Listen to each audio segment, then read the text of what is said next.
हर छोटी बड़ी खबर पहली नजर SM Bharat citizen live news. इस घटना में अब बच जाना तो संयोग की बात है कि समय से इनका इलाज हो गया पूर्णिया में, और प्रशासन ने जो भी अभी तक कार्रवाई की है वो हम समझते हैं पूरा नहीं है। केवल आप 2 आदमी को उठाए हैं, इसमें उद्भेदन करना चाहिए, देखना चाहिए। हम नहीं कह रहे हैं कि किसी निर्दोष को आप उठा लीजिए, लेकिन जो दोषी है इस घटना में, क्योंकि इस तरह की इजाज़त नहीं होनी चाहिए। सरकार का घोषणा है, ऐलान है इस सरकार का कि हम अपराध से जीरो टॉलरेंस, सरकार का ये घोषित नीति है कि अपराध के साथ हमारा जीरो टॉलरेंस है। तो जीरो टॉलरेंस में संवेदना दिखाना चाहिए, और मैं तो कहना चाहता हूँ इस घटना को स्पीडी ट्रायल होना चाहिए ताकि दोषी किसी भी हालत में नहीं बचे, और जल्द से जल्द इसका सज़ा उनको मिलना चाहिए, ताकि आने वाले दिन में किसी सामाजिक कार्यकर्ता, किसी भी राजनीतिक नेता पर इस तरह का हमला का पुनरावृत्ति न हो सके। इसीलिए इसको गंभीरता से प्रशासन को लेना चाहिए। और मैंने अभी यहाँ के स्थानीय आरक्षी अधीक्षक से इस संबंध में बात की है कि आप इस पर जितना हो जल्द से जल्द कार्रवाई कीजिए, ताकि जो दोषी लोग हैं वो बाहर न घूमें, क्योंकि दोषी लोगों का मनोबल बढ़ने से अपराध में वृद्धि होगी। और सरकार का घोषणा है कि अपराध में हम जीरो टॉलरेंस है हमारा। जो जीरो टॉलरेंस है तो जीरो टॉलरेंस दिखना भी चाहिए। सरकार का बराबर कहना होता है कि कानून अपना काम करेगा। यहाँ कानून काम करता तो केवल 2 आदमी ने, कानून को और तेज़ी से काम करना चाहिए, त्वरित गति से करना चाहिए, ताकि उद्भेदन पूरा हो जाए और सही जो निर्दोष लोग हैं उनको तुरंत गिरफ्त में आना चाहिए, कानून को अपने घेरा में लेना चाहिए, ताकि इसका प्रभाव समाज के सभी लोगों पर पड़ेगा। क्योंकि ये सामाजिक कार्यकर्ता है, ये राजनीतिक कार्यकर्ता है, इनका प्रभाव तो और लोगों पर पड़ेगा। जब सामाजिक कार्यकर्ता, चाहे वो किसी दल का हो, मैं तो ये कहने के लिए तैयार हूँ कि किसी दल का हो, राजनीतिक दल का या सामाजिक कार्यकर्ता हो, यदि इस तरह की घटना होती रही तो कल राजनीतिक कार्यकर्ता और सामाजिक कार्यकर्ता अपना काम छोड़ देगा। फिर राजनीति को, समाज का कौन भला करेगा, समाज के लिए कौन खड़ा होगा।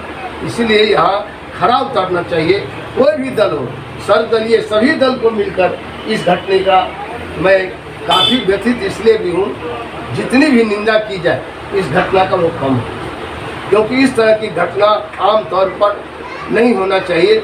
जो घटना अचानक रात को, घटना का टाइम देखिए, घटना में 3 बिंदु होता है जांच का: place of occurrence, time of occurrence and cause of occurrence. यहाँ कॉज स्पष्ट है और प्लेस भी स्पष्ट है और टाइम भी स्पष्ट है, तो फिर जांच करने में विलम्ब क्यों?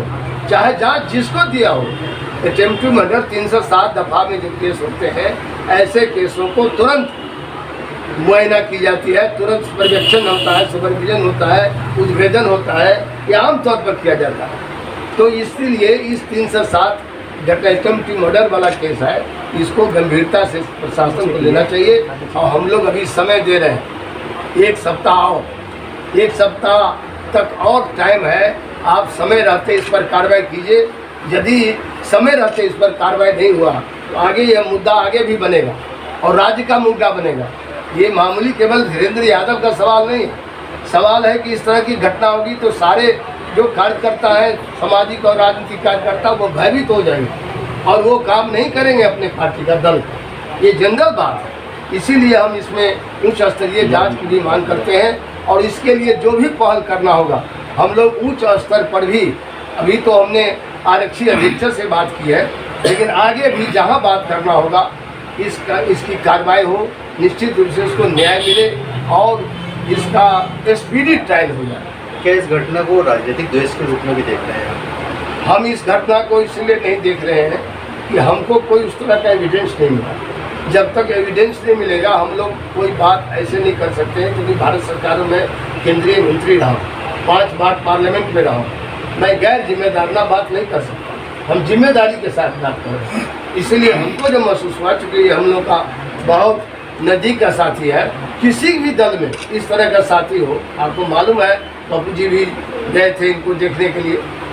पप्पू जी जो यहाँ से हमारे प्रत्याशी थे, और ये आज जाकर देखे, यहाँ MP भी रहे हैं वो, और यहाँ जाकर भी मुआयना की इस घटना को देखें, और उन्होंने भी अपनी लेवल पर पहल किया होगा इस जांच के लिए, तभी तो कुछ कार्रवाई भी हो रही है। तो मैं समझता हूँ कि आगे भी जो कार्रवाई है उसको करना चाहिए, इसमें कोई ढिलाई नहीं बरतना चाहिए, नहीं तो मनोबल बढ़ जाएगा अपराधियों का। अपराधियों का मनोबल, चाहे इस तरह का अपराध कोई करे, अपराधी किसी जात का नहीं होता है, किसी धर्म का नहीं होता है, किसी मजहब का नहीं होता है, किसी संबंध का नहीं होता है। यदि अपराध वृत्ति में कोई संबंधी भी इन्वॉल्व है तो उसको अपराध का सजा मिलना चाहिए। बताएं उस दिन का दरअसल हुआ क्या था आपके साथ? हमारी बड़ी माँ 20 दिन पहले पेट की थी, उसका दाह संस्कार करते हैं, स्नान उस्नान करते नाश्ता करके आंगन में बैठे थे। उसके बाद शंभू महतो उसका पुत्र, वो दोनों आके हिंदुओं से उर्दू में करना शुरू कर दिया। जब इस बात में से कहीं हम लोग वहाँ से कोई संबंध हमसे रखा नहीं, अब उस मामला से इस बात से कहा था उस बात से कोई लेना देना नहीं। उसी बीच में हमारे परिवार के काम की बाली खींच के भागा। हम बाली के पीछे लोगों कार का बाली खींच के क्यों भागे जा रहा, काम का बाली कर देते। जैसे गेट से हम बाहर गए वैसे मेरे ऊपर जो है एक लोहा का रड इस माथा पे यहाँ पर दिया, जो कि बहुत बड़ा खुला हुआ था। दूसरा देखिएगा इस जगह लोहा का रड एक यहाँ दिया, और तीसरा एक धारदार हथियार से तलवार से यहाँ वार किया। वार करने के बाद जो लगा, एक आदमी धक्का मारा।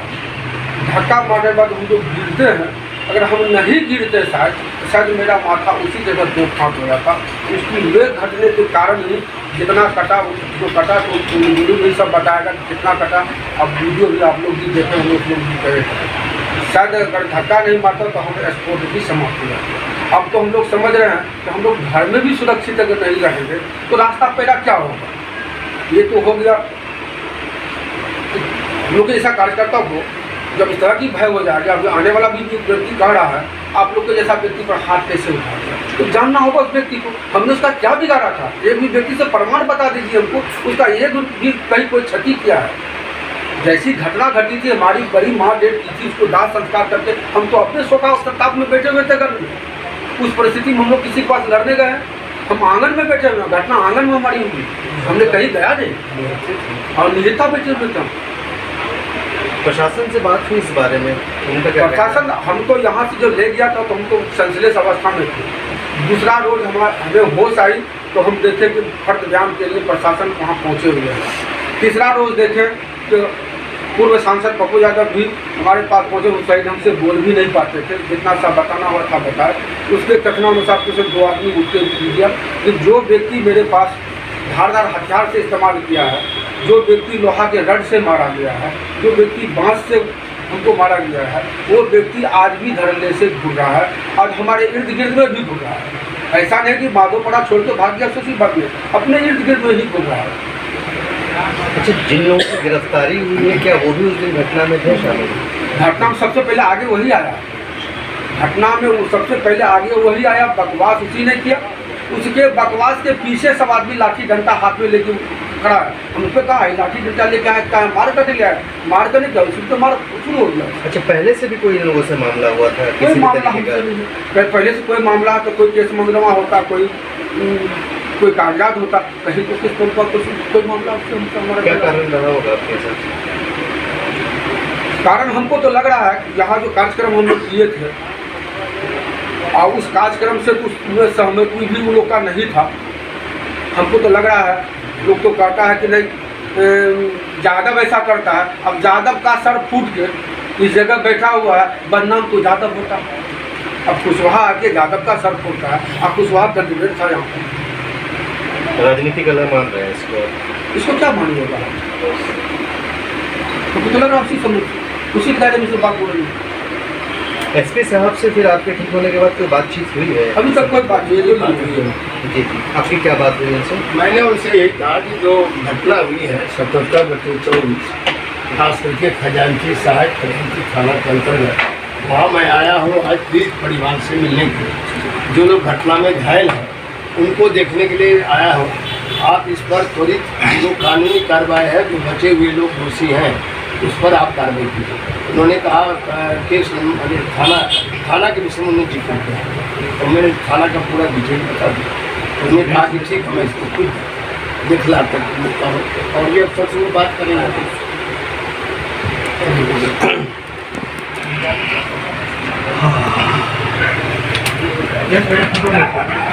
पूर्व केंद्रीय मंत्री भारत सरकार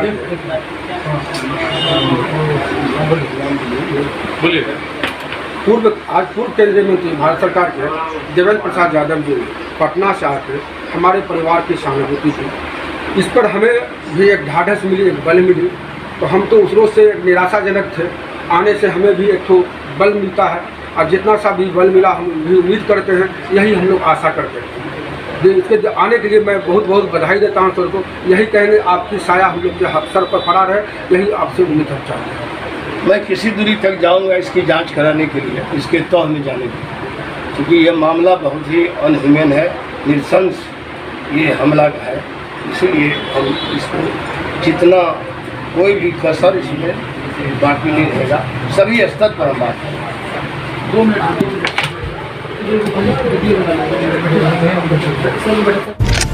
हर छोटी बड़ी खबर पहली नजर SM Bharat citizen live news.